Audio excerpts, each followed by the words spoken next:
Hey, you. Yeah, you. Are you bored right now? Got no games to play, or the games you do play don't feel like they did before? Do you find yourself closing out of games faster than before? Then you're not alone. Let me explain. First off, hi, my name is Swag. I make random videos on, well, not on Warframe anymore. So I guess on all kinds of gaming related topics now. And I say fuck a lot.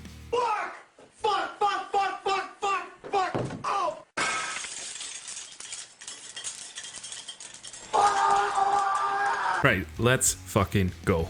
It's no secret that games feel off right now. Of course you could make the argument, Swag, you dickhead, we're in a fucking pandemic right now. Calm your tits and just enjoy whatever you got.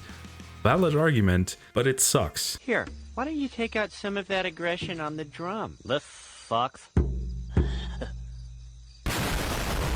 And I have something to bitch about, and this topic is pretty important. So let's talk about it. I feel like fucking MGK right now. What do I mean with games suck right now? Let's start with release dates. Games in the past 3 to 5 years have set unnecessarily sharp release dates for themselves. Some of these release dates are just not possible logically speaking. Let's take Cyberpunk 2077 for example.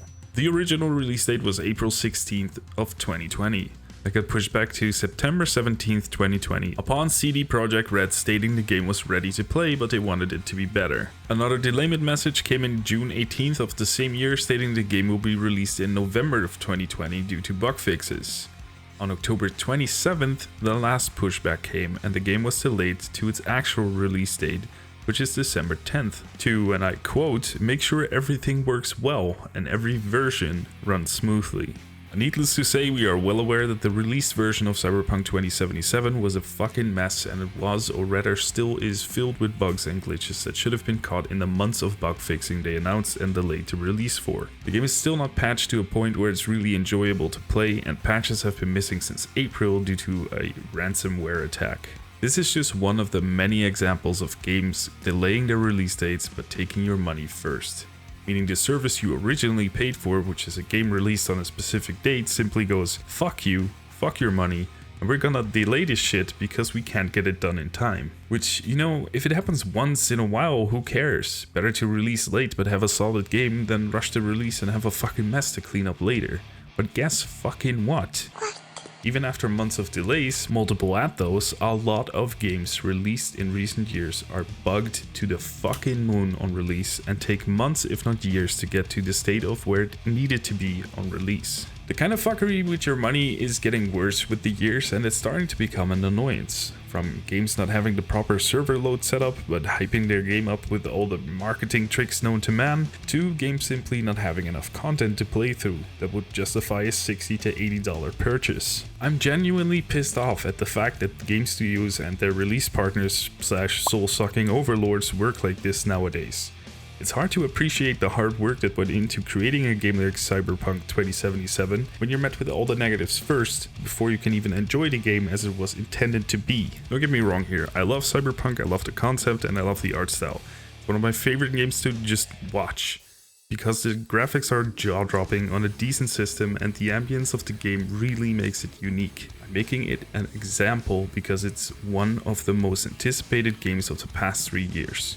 There are a lot more games out there with the same issues, but keeping it to one game makes it easier for me to portray my thoughts to you guys. Next topic. The next topic is about those fucking apology messages on social media platforms, and in this case specifically Twitter. I feel like legit every game studio has written some form of an apology message on Twitter now. Like it's fucking helping the game's development or give us some form of understanding that your studio set a date that they can't own up to, and now we have to wait for a product to release, even though we already paid for it. I get that to avoid a PR disaster, you have to say something, but a message on a nicely photoshopped background really doesn't do it any justice in my opinion. It feels like you don't genuinely care about the fans dropping $60 or even fucking $80 on a concept they think is worth investing early on. Now yes, I'm aware that pre-order bullshit is never really worth it if you use your brain for a bit, but still, some people value a quote-unquote steel box version or limited artwork and such that comes with these pre-orders.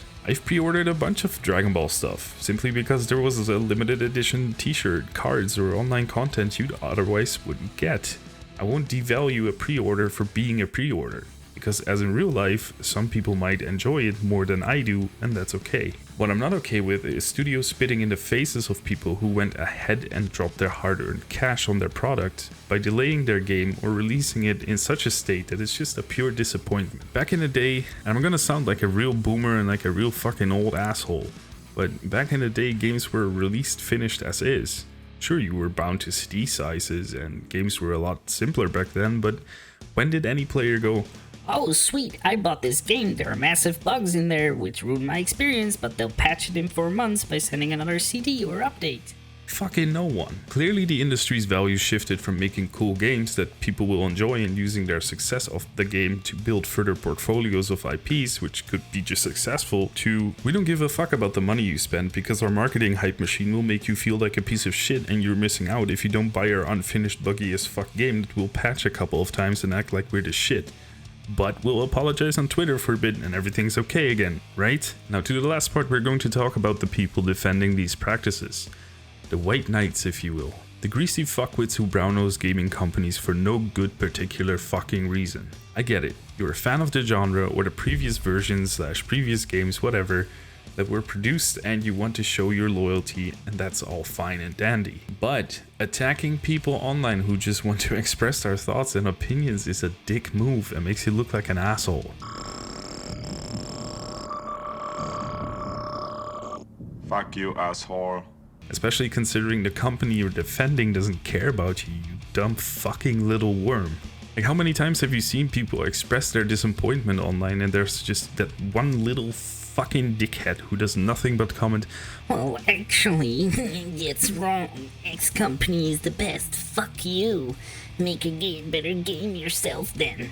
and piss everyone off. I know, right? A fucking lot. There's nothing wrong with defending your statements or opinions, mate, but calm the fuck down. In the end, it's only a game and not some backyard boogaloo political party you're siding with. Jesus. Anyway, that about sums up the rant. Make sure to like, subscribe, ring the bell, suck a knack, and have a great day. Stay safe. Later.